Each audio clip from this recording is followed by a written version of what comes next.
हमारा देश भारत अनेक रहस्यों से भरा है। इसमें मंदिर, किले, गुफाएं व कुंड शामिल हैं। आज हम ऐसे ही एक कुंड के रहस्य के बारे में आपको कुछ तथ्य बताएंगे।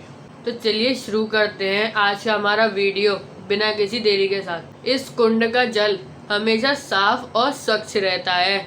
यहाँ पर काफ़ी गहराई तक चीज़ें साफ दिखाई देती हैं और जब इस कुंड पर सूर्य की रोशनी पड़ती है तो काफ़ी मनमोहक दृश्य दिखाई देता है।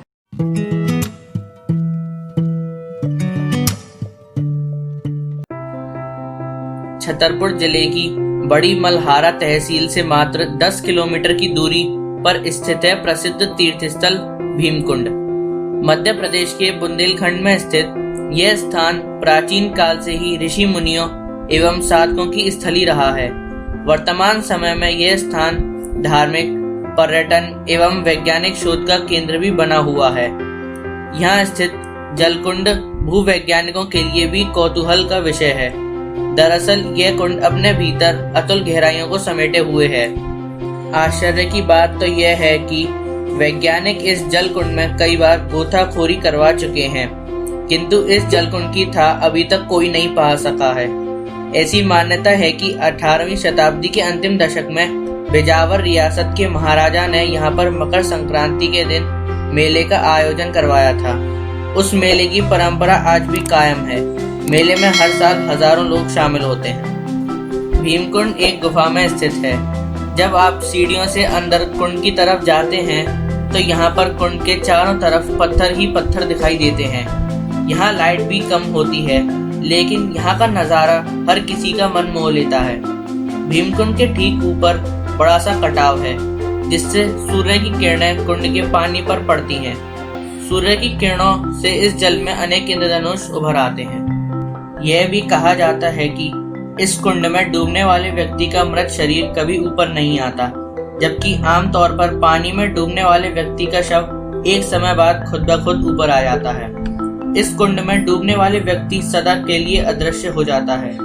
भीमकुंड के प्रवेश द्वार तक जाने वाली सीढ़ियों के ऊपरी सिर पर चतुर्भुज विष्णु तथा लक्ष्मी जी का विशाल मंदिर बना हुआ है। विष्णु लक्ष्मी जी के मंदिर के समीप एक और प्राचीन मंदिर स्थित है। इसके ठीक विपरीत दिशा में एक पंक्ति में छोटे छोटे 3 मंदिर बने हुए हैं, जिनमें क्रम से लक्ष्मी नरसिंह, राम दरबार और राधा कृष्ण के मंदिर हैं।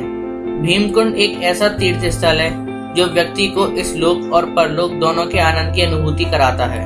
भीमकुंड से जुड़ी पौराणिक कथाएं भी हैं। ऐसा माना जाता है कि महाभारत के समय जब पांडवों को अज्ञातवास मिला था, तब वे यहाँ के घने जंगलों से गुजर रहे थे।